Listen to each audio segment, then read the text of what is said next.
Hi everyone, welcome to The Simple Truth with Bill and Bobby, and we're back again to do a few more messages for you all, and hope you'll enjoy this. I've been reading through the Bible again this year in 2022, and so I just got through the Psalms just this past week, and I read this passage in Psalm 42:7. It says, "Deep calls out to deep." Yeah. So it really kind of grabbed my heart, and I started meditating on it.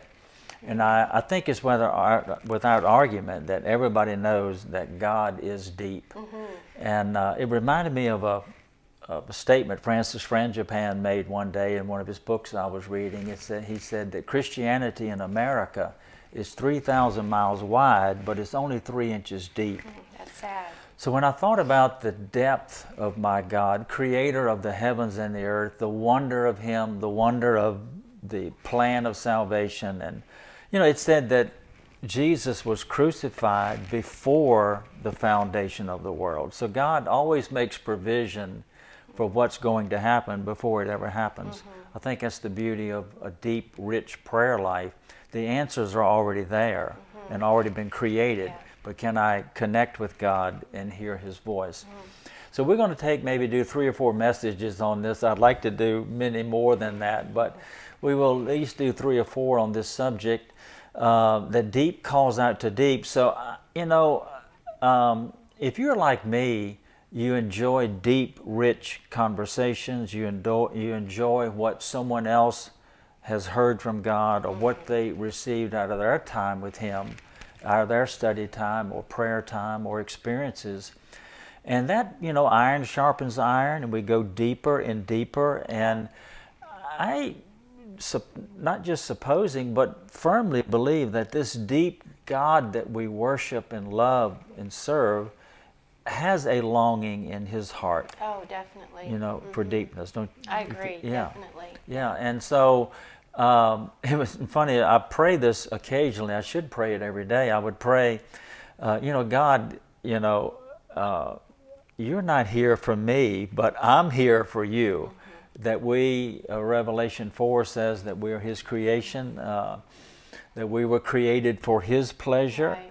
And so I've kind of changed my thinking more and more to I am here for Him. Yeah. Obviously, He is for us. He is not against us. We need Him to be for us. But I realize there's a place in the heart of God that only your individual walk with Him can fulfill. Only mine can fulfill in Him. And then, of course, there's the corporate, all of His children loving Him so deeply and connecting with Him so deeply. And so Psalm 42 says that deep is just calling out to deep. I need deepness. I need deepness of His love and of His fellowship and things like that. So, Yeah, I think in today's society, in today's world, we kind of tend to want to say, I just want to have fluff. Yeah, Or I yeah. just want to, I don't want to think about anything deep because of what's going on in our world. But I think we need to grab a hold of the heart of God, because Yeah. His heart is deep and it's wide Yeah. and it's vast. Yeah. And Yeah. if we don't tap into His deepness, I don't know how we can really be of Yeah. a help to those Yeah. around us. Well, what a great segue, because I guess the title for this would be having a secret, hidden life with God. We know that there's a public life to Christianity. One can be a church life, or prayer meetings, Yeah. or evangelism.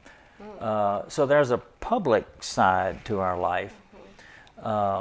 But then this private, secret life with Him. I like what Willie George, the great Christian, young person's Christian leader, said, others are fed out of the overflow of my life, that which I have in And secret with God. Concerning Willie George, in case you don't know who he is, if you know who Gospel Bill is, Yeah. that's Willie George.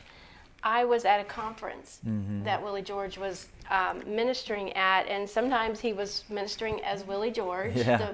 the minister. Yeah. Other times he was dressed as Gospel Bill, and look him up if you don't know who he is, Yeah. in his cowboy outfit. Yeah. But he was one night during the meeting, he was ministering to the children, and because he had that inner life. He has that inner life with the Lord, that deep inner life with him.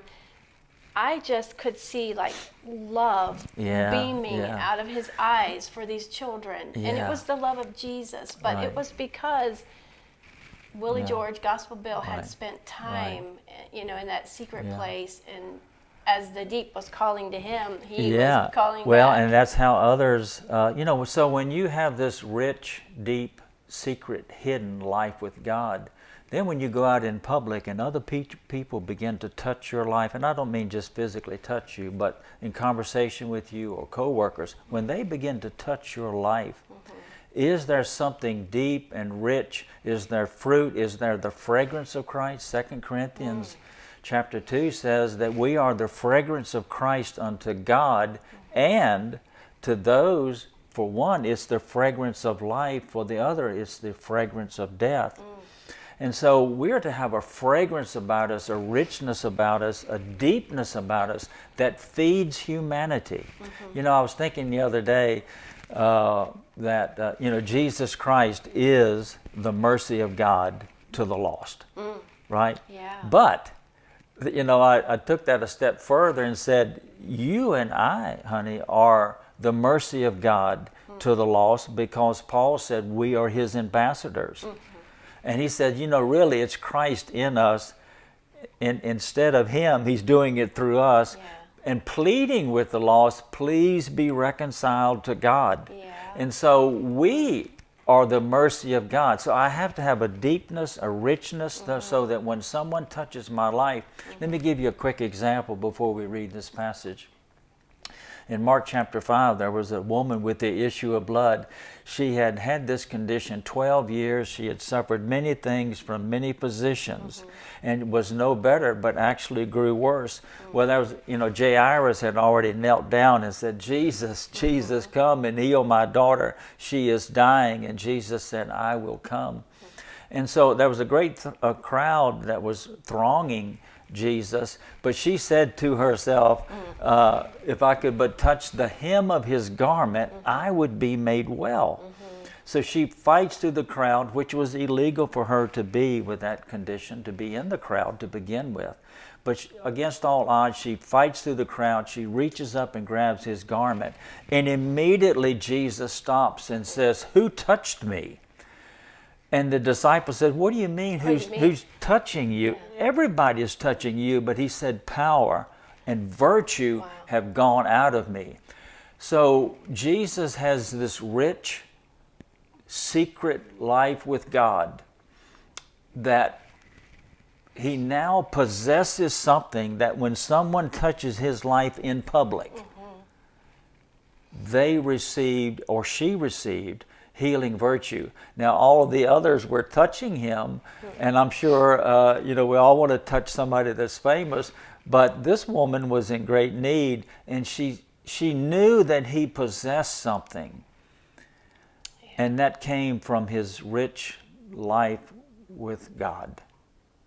And so when I read something like that and meditate on that, I say, man, I want to, I desire that I would have such a life, secret, hidden life with God, that when I went out in public, that whether I talked very much or whether it was a preaching platform, that doesn't matter, although that certainly is a part of it. But just in day-to-day, loving lifestyle evangelism, that someone could touch my life and receive something. And it's nothing I have, it's him in me.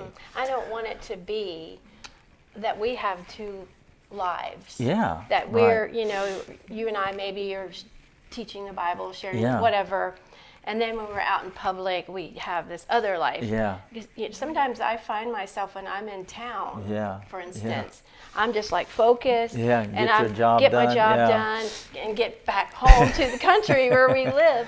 But there's people that are hurting that I encounter that I don't even know about. Right. And I want to have that secret life. Something for them to touch. You going to tell us how to do this? Yeah. Part 4. No. But I want to give this passage before we close. We have about 4 or 5 more minutes. And that is in the story of the parable, and when Jesus was teaching that, and you can read about it in the Gospels, but I'm thinking about Mark chapter 4, in particular, beginning with verse 14. And it said, the sower soweth the word. And so the word is the same in all of these scenarios. It's nothing wrong with the word, but some fell on wayside or the hard ground. And I sow a lot of seed in my business with the timber industry, and I'll drop some on the hard surface. I'll drop some in thorny ground, but also sow some on good ground. Anyhow, this seed fell on the hard ground.